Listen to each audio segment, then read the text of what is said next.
அண்ணாமலை அவர்கள் இப்போ கொளுத்தி போட்டிருக்கக்கூடிய விவகாரத்தை பொறுத்த வரைக்கும் பாத்தீங்க அப்படின்னா விஜய் அவர்கள் வந்து அனுமதி கொடுப்பதற்கான வாய்ப்புகள் இருக்கு. அப்படி அனுமதி கொடுத்தால் இது எந்த கட்சிக்கு பெரிய சேதாரத்தை உண்டு பண்ண போகுது அப்படின்னா,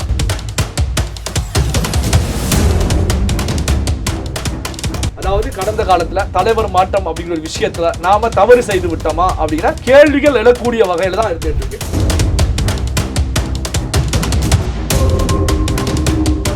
இப்போ என்டிஏ கூட்டணி தமிழ்நாடுல உடைக்கக்கூடிய ஒரு சக்தியாக இங்க தாவேகா இந்த பக்கம் நின்றுகிட்டு இருக்கு அப்படின்னா, அப்ப தாவேகாவை பொறுத்த வரைக்கும் தாவேகாவுடைய விஜய் அவர்களுடைய ஸ்ட்ராட்டஜி என்ன?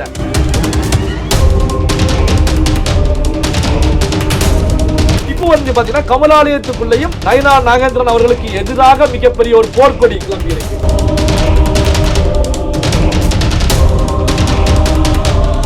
மிகப்பெரிய அளவுல ஒரு ஸ்ட்ராட்டஜியின் அடிப்படையில் தான் தன்னுடைய பயணத்தை அமைச்சு சென்றுகிட்டு இருக்காங்க. இதைத்தான் நாம மீண்டும் மீண்டும் தெரிவிக்கிறோம்.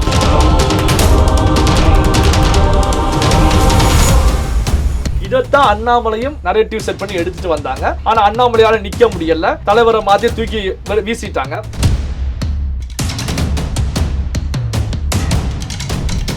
இப்போ வந்து பாத்தீங்கன்னா ஆட்சி மாற்றம் ஏற்பட்டு விஜய் அவர்கள் முதலமைச்சராக அரியணையில் உட்கார்ந்த பிறகு அண்ணாமலை அவர்கள் என்ன ஸ்டேட்மெண்ட் கொடுக்குறாங்க அப்படின்னா,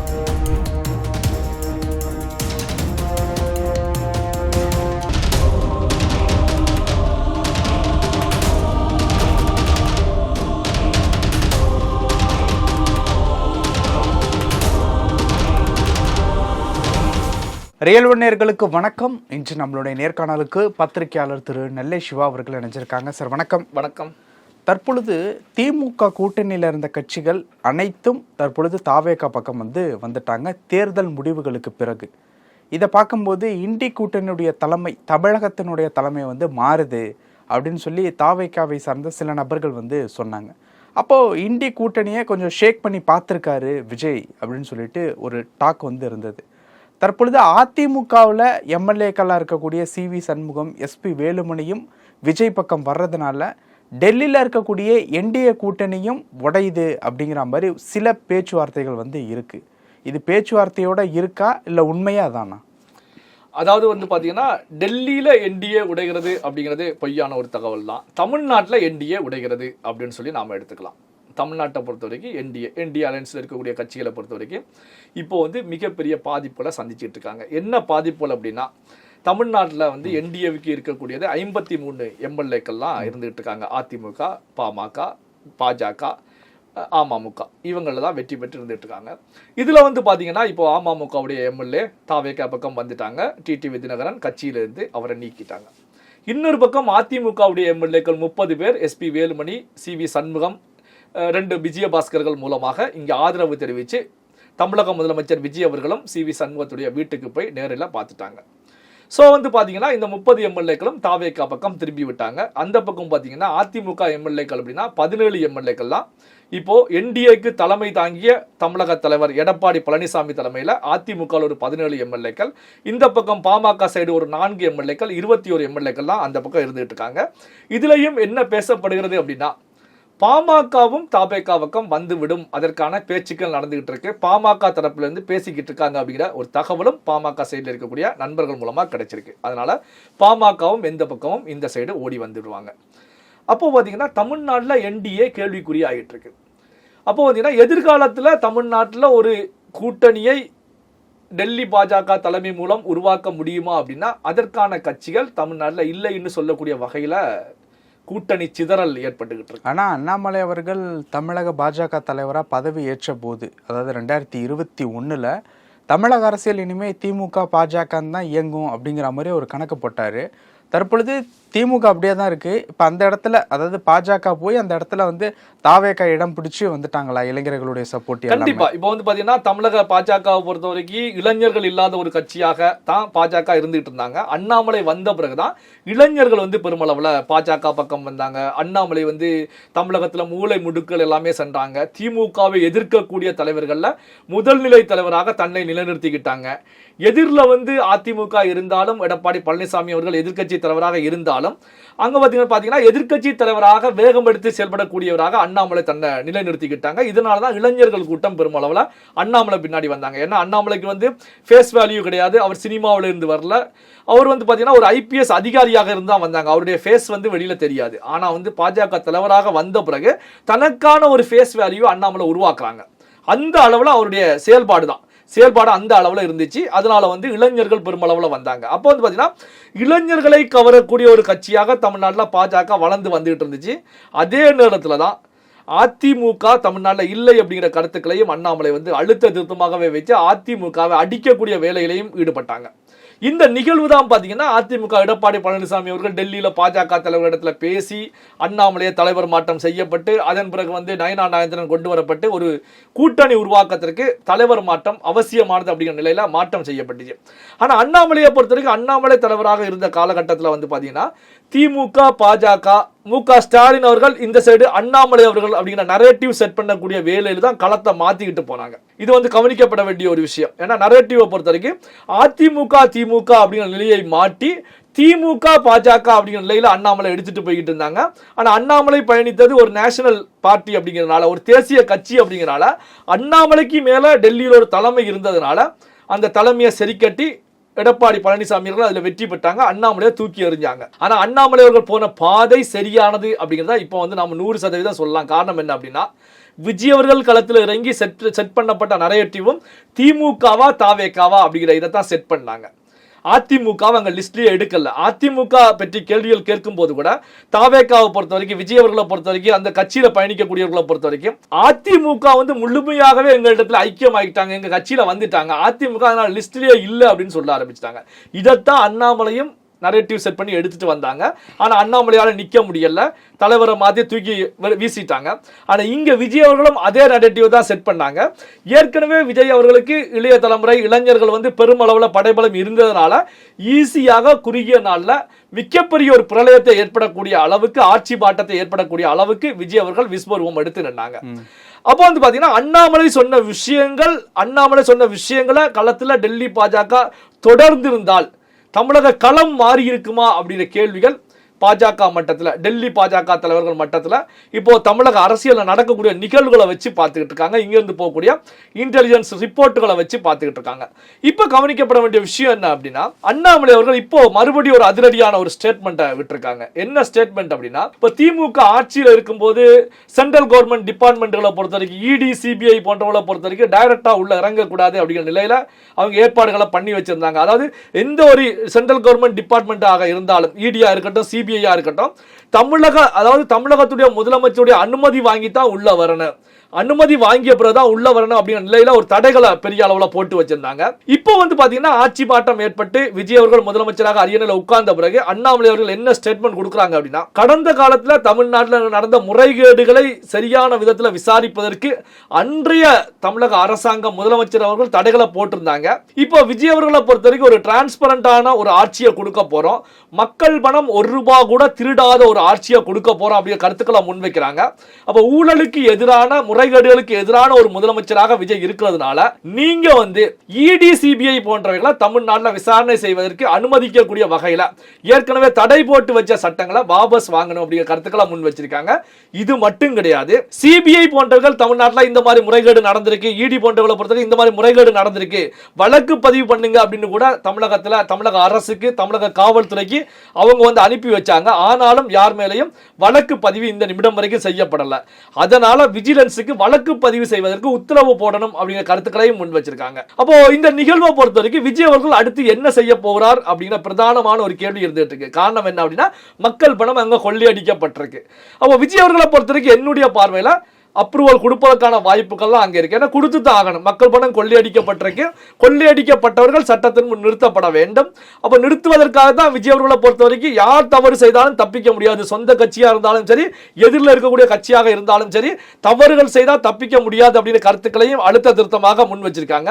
அப்ப அண்ணாமலை அவர்கள் இப்போ கொளுத்தி போட்டுக்கக்கூடிய விவகாரத்தை பொறுத்த வரைக்கும் பாத்தீங்க அப்படின்னா விஜய் அவர்கள் வந்து அனுமதி கொடுப்பதற்கான வாய்ப்புகள் இருக்கு. அப்படி அனுமதி கொடுத்தால் இது எந்த கட்சிக்கு பெரிய சேதாரத்தை உண்டு பண்ண போறது அப்படின்னா, கடந்த காலத்துல வந்து பாத்தீங்கன்னா KN நேரு மேல வழக்கு பதிவதற்கெல்லாம் CBI வந்து அனுப்பிச்சு வச்சாங்க. ஆனா வந்து வழக்கு பதியப்படல. இது எல்லாமே இப்போ வழக்குகளாக மாறுவதற்கான ஒரு சூழல் இருந்துகிட்டு இருக்கு. அப்போ வந்து பாத்தீங்கன்னா இந்த விவகாரம் தான் எதிரில் இருக்கக்கூடிய எதிர்க்கட்சி மட்டத்திலையும் ஒரு விதமான அதிர்வலையை உருவாக்கிக்கிட்டு இருக்கும். காரணம் என்ன அப்படின்னா, அண்ணாமலையும் அந்த பாயிண்டை எடுத்து கொடுக்குறாங்க. அதாவது விஜய் அவர்கள் மறந்திருந்தால் கூட அந்த பாயிண்ட் அண்ணாமலை எடுத்து கொடுக்குறாங்க. விஜய் அவர்கள் அதை வந்து செயல்படுத்த போறாங்க.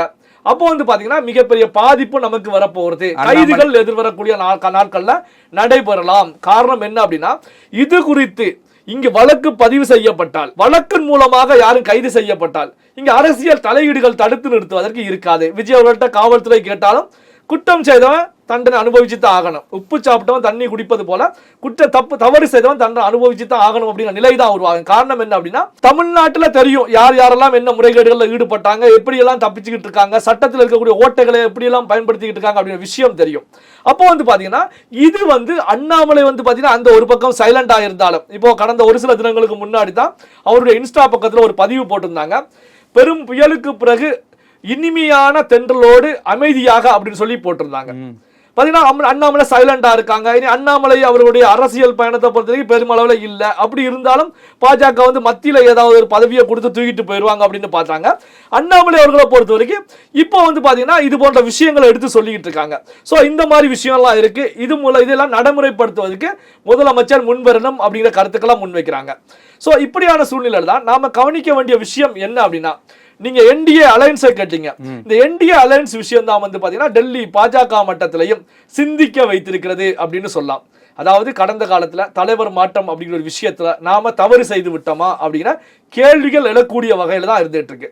காரணம் என்ன அப்படின்னா, தமிழக பாஜக தலைவராக அண்ணாமலை பயணித்திருந்தால் கண்டிப்பாக பாஜக கணிசமான தொகுதியில வெற்றி பெற்றிருக்கும். இந்த பக்கம் தாவேகா அப்படின்னு நிற்கும் போது, அந்த பக்கம் வந்து பாத்தீங்கன்னா அதிமுக கூட்டணியில பயணித்திருந்தால் கூட பாஜக கணிசமான இடங்கள்ல வெற்றி பெற்றிருக்கும். ஆனா வந்து பாத்தீங்கன்னா இப்போ ஒரு தொகுதியில வெற்றி பெற்றிருக்கிறது. இப்போ வந்து பாத்தீங்கன்னா கமலாலயத்துக்குள்ளேயும் நயினா நாகேந்திரன் அவர்களுக்கு எதிராக மிகப்பெரிய ஒரு போர்க்கொடி கிளம்பி இருக்கு. அதாவது பாத்தீங்கன்னா அங்க இருக்கக்கூடியவங்களை பொறுத்தவரைக்கும் தோல்விக்கு பொறுப்பேற்று நயினா நாகேந்திரன் பதவி விலகணும் அப்படின்னு சொல்லி தமிழ்நாட்டில இருந்து பல இன்ஃபர்மேஷன்களை பொறுத்தவரைக்கும் டெல்லிக்கு அனுப்பிச்சுக்கிட்டே இருக்காங்க.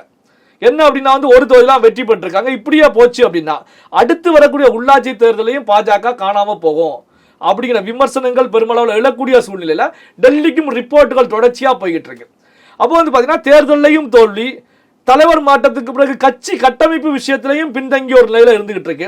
அப்ப டெல்லி பாஜக வந்து அடுத்து என்ன செய்ய போறது, தலைவர் மாற்றத்துக்கு ரெடியாக போறதா அப்படின்னா ஒரு கேள்வி உருவாகிட்டே தான் இருக்கு. அப்போ பாத்தீங்கன்னா இந்த விஷயம் வந்து டெல்லியில அமித்ஷா மோடி அவர்கள் மட்டத்திலையும் ஒரு விதமான அதிர்வலையை உருவாகி இருக்கு. அதாவது நாம வெஸ்ட் பெங்கால்ல கரெக்டான ஒரு ஸ்ட்ராட்டஜி போட்டோம், கரெக்டா இறங்கினோம், கரெக்டா அடிச்சோம். ஆனா தமிழ்நாடு அப்படின்னு வரும்போது நம்முடைய வியூகத்தை பொறுத்த வரைக்கும் நாம வந்து ஒரு கரெக்டா சிந்திக்க தவறி விட்டோமா அப்படின்னா கேள்விகள் எழுந்து நின்றுகிட்டு தான் இருக்கு. அப்போ வந்து பாத்தீங்கன்னா இப்போ NDA கூட்டணி தமிழ்நாட்டில் உடைக்கக்கூடிய ஒரு சக்தியாக இங்க தாவேகா இந்த பக்கம் நின்றுகிட்டு இருக்கு அப்படின்னா, அப்ப தாவேகாவை பொறுத்த வரைக்கும் தாவேகாவுடைய விஜய் அவர்களுடைய ஸ்ட்ராட்டஜி என்ன?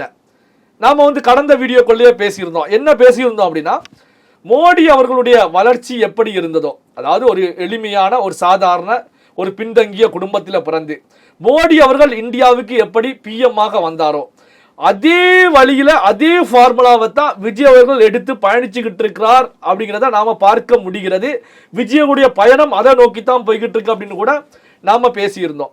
காரணம் என்ன அப்படின்னா, மோடி என்ன ஃபார்முலாவை பயன்படுத்தினாங்க, குஜராத்தில் நல்ல ஒரு வளர்ச்சியை கொடுத்தாங்க. அந்த வளர்ச்சியை இந்தியா முழுவதும் மக்களுக்கு தெரியக்கூடிய வகையில சோசியல் மீடியாக்களை பயன்படுத்தினாங்க. காலத்தின் கட்டாயம் பாஜகவை பொறுத்த வரைக்கும் பிரதமர் வேட்பாளராக மோடியை நிறுத்த வேண்டிய கட்டாயம் ஏற்பட்டது. அங்க குஜராத்ல வந்து பாத்தீங்கன்னா மது விலக்கெல்லாம் கொண்டு வந்தது யார் அப்படின்னா மோடி இந்த காலகட்டத்திலாம் கொண்டு வந்தாங்க. இப்ப தமிழ்நாட்டை நீங்க கவனிச்சு பாருங்க. இன்று 717 டாஸ்மாக் கடைகள் மூடுவதற்கு முதலமைச்சர் விஜய் அவர்கள் உத்தரவு போட்டுட்டாங்க. டாஸ்மாகோட நேரம் திறந்திருக்கக்கூடிய நேரத்தை பொறுத்த வரைக்கும் குறைப்பதற்கான வேலைகள்ல அங்க ஆலோசனைகள் நடந்துகிட்டு இருக்கு. இதுக்கு முன்னாடி வந்து காலையில 10 மணிலேருந்து நைட்டு 10 மணி, அதுக்கப்புறம் இப்போ 12 மணிலேருந்து நைட்டு 10 மணி, இப்போ அதையும் கம்மியா 10 மணி நேரத்துக்கு கம்மியா 12 மணில இருந்து நைட்டு 8 மணி வரைக்கும், அப்படி இல்லைன்னா 2 மணில இருந்து 10 மணி வரைக்கும் அப்படின்னு சொல்லி நேரத்தை குறைப்பதற்கான வேலைகள்ல ஈடுபட்டு இருக்காங்க, ஆலோசனைகள்ல ஈடுபட்டு இருக்காங்க. இது தாண்டி வந்து பாத்தீங்கன்னா இந்த 717 கடைகள் குறைப்போட விஜய் நின்று விடுவாரா அப்படின்னா 1500 கடைகளுடைய எண்ணிக்கையை குறைக்கணும். இப்ப 717, அடுத்து லிஸ்ட் எடுத்து இன்னும் அடுத்த மாதம் வாக்குற இன்னும் ஒரு 750 அப்படிங்கிற நிலையில தான் உள்ள பேசிக்கிட்டு இருக்காங்க. அப்போ வந்து பாத்தீங்கன்னா இந்த டாஸ்மாக் அப்படிங்கிற விஷயத்தை பொறுத்த வரைக்கும் தமிழ்நாட்டில் மக்கள் எந்த அளவுல பாதிக்கப்பட்டாங்க, ஏன் திமுகவே கலைஞர் கருணாநிதி அவர்கள் பூரண மதுவிலக்கு அப்படின்னு சொல்லி தேர்தலை சந்திச்சது கூட நமக்கு தெரியும். ஜெயலலிதா அவர்கள் படிப்படியாக மதுவை குறைக்கப்படும் அப்படின்னு சொன்ன நிகழ்வுகள் நமக்கு தெரியும். ஆனா வந்து பாத்தீங்கன்னா எந்த கட்சிகளும் படிப்படியாகவும் குறைக்கல, அதே நேரத்தில் வந்து பாத்தீங்கன்னா மதுவிலக்கு அப்படிங்கிற விஷயத்தையும் கொண்டு வரல. காரணம் என்ன அப்படின்னா அதன் மூலமாக வருமானம் வருது, வருமானம் மட்டுமல்லாமல் அரசுக்கு வருமானம் மட்டுமில்லாமல் அதாவது சம்பளம் மட்டும் இல்லாமல் சைடுலையும் பெரிய இன்கம் அவங்களுக்கு கிடைக்குது அப்படிங்கிற நிலையில தான் இருந்தாங்க. ஆனா வந்து பாத்தீங்கன்னா மக்கள் மத்தியில வாக்குறுதிகள் கொடுத்து எந்த திட்டங்கள் எல்லாம் திமுக அதிமுக போன்ற கட்சிகள் நிறைவேற்றாமல் மக்களை ஏமாற்றக்கூடிய வேலைகளில் ஈடுபட்டாங்களோ, எந்தெந்த வாக்குறுதியெல்லாம் கொடுத்து மக்களை நிறைவேற்றாம மக்களுக்கு பொய்யான வாக்குறுதிகளை கொடுத்தாங்களோ அந்த விஷயங்கள்ல எல்லாம் தான் இப்ப விஜய் தணிக்கவனம் செலுத்துறாங்க. திமுக அதிமுகவால் செயல்படுத்த முடியாத திட்டங்களை எல்லாம் நான் செயல்படுத்துறேன் அப்படிங்கிற நிலையில தான் விஜய் இறங்கி இருக்காங்க. அப்போ பாத்தீங்கன்னா விஜய் செல்லக்கூடிய பாதையை பொறுத்த வரைக்கும் முடியாத காரியங்களை முடிச்சு காமிக்கிறேன் அப்படிங்கிற நிலையில சொல்றாங்க. அப்போ அதனால என்ன சொல்லப்படுது அப்படின்னா விஜய் அவர்கள் சிஎம் ஆக அமர்ந்து ஒரு சினிமா மாதிரியே அங்க போய்கிட்டு இருக்கு. சட்டமன்றமும் சினிமா மாதிரி போய்கிட்டு இருக்கு. சட்டமன்றம் முடிஞ்ச பிறகு விஜயோடைய கார் 4 திசையிலையும் போய்கிட்டு இருக்கு. தலைவர்களை போய் மீட் பண்றாங்க. ஒரு சினிமா அப்படிங்கிற ஸ்டைல்லயே போய்கிட்டு இருக்கு. அதாவது வேட்டி சட்டை அணிந்த முதலமைச்சர்களை தான் நாம பார்த்திருக்கோம். இப்போ கோட் சூட் போட்ட முதலமைச்சரை பொறுத்த வரைக்கும் ஏதோ ஒரு ஃபாரின் கண்ட்ரில உள்ளது போல ஒரு வேகமா போய்கிட்டு இருக்காங்க அப்படின்னு சொல்லக்கூடிய அளவுக்கு இப்போ போய்கிட்டு இருக்கு. இப்போ பாத்தீங்கன்னா வெயில் காலம், மிகப்பெரிய அளவில் வெயில் காலம், தண்ணீர் தட்டுப்பாடு. முதலமைச்சரை பொறுத்த வரைக்கும் அத்தனை அதிகாரிகளையும் கூப்பிட்டு, நகராட்சி அதிகாரிகளையும் கூப்பிட்டு அங்க ஆலோசனை நடத்தப்படுது. தண்ணி தட்டுப்பாடு இருக்கக்கூடாது, எல்லாருக்குமே குடிநீர் கிடைக்கணும் அப்படிங்கிற நிலையில முதலமைச்சர் அவர்கள் நேரடியாகவே அங்க ஆலோசனையில ஈடுபட்டு இருக்காங்க. ஆனா கடந்த காலத்தை பொறுத்த வரைக்கும் அந்த செயலாளரை கூப்பிட்டு முதலமைச்சர் பேசுவாங்க, அதோட முடிஞ்சிடும். ஆனா வந்து பாத்தீங்கன்னா அந்த டிபார்ட்மெண்ட் சார்ந்த அத்தனை அதிகாரிகளும் வரவழைக்கப்பட்டு இங்க ஆலோசனையில ஈடுபடுறாங்க. இதனாலதான் நாம என்ன தெரிவிச்சோம் அப்படின்னா விஜய் அவர்களுடைய அரசியலை பொறுத்த வரைக்கும் ஒரு சாணக்கியத்தனமான அரசியல் அவங்க எடுத்து போய்கிட்டு இருக்காங்க. சோ வந்து பாத்தீங்கன்னா விஜயுடைய அரசியலை பொறுத்த வரைக்கும் விஜய் அரசியலுக்கு புதிதானவரா இல்ல 50 ஆண்டு கால அரசியல் கொண்டவரா அப்படின்னு சிந்திக்கக்கூடிய அளவுக்கு விஜய் செயல்பட்டு இருக்காங்க அப்படிங்கிற கருத்துக்களை நாம முன் வச்சிருந்தோம். அப்போ வந்து பாத்தீங்கன்னா இப்படியான ஒரு வேகமான செயல்பாடு தான் பாத்தீங்கன்னா விஜய் அவர்கள் தமிழ்நாட்டில் 5 ஆண்டுகள் சிறப்பான ஒரு ஆட்சியை கொடுத்து மக்களுக்கு தேவையான விஷயங்களை செய்து 50 ஆண்டு கால திராவிட கட்சிகளால் முடியாது என்று சொல்லப்பட்ட விஷயங்களை எல்லாம் விஜய் முடிச்சு காட்டினாங்க அப்படின்னா விஜய் தலைமையிலான தமிழகம் இந்தியா முழுவதும் பேசக்கூடிய ஒரு சூழல் உருவாகும். இந்தியா முழுவதும் பேசப்படுகிறது அப்படின்னா அடுத்த கட்டம் என்னவா இருக்கும்? நேஷனல் மீடியாக்கள் பெரிய அளவில் கொண்டாடும். குஜராத்தில் மோடி அவர்கள் குஜராத்தில் செய்த பணிகளை நேஷனல் மீடியா எந்த அளவுக்கு கொண்டாடியதோ அதே அளவுக்கு தமிழகத்தில் நடக்கக்கூடிய மக்கள் பணிகளை இந்தியா முழுமையும் கொண்டாடக்கூடிய நிகழ்வு ஏற்படும்.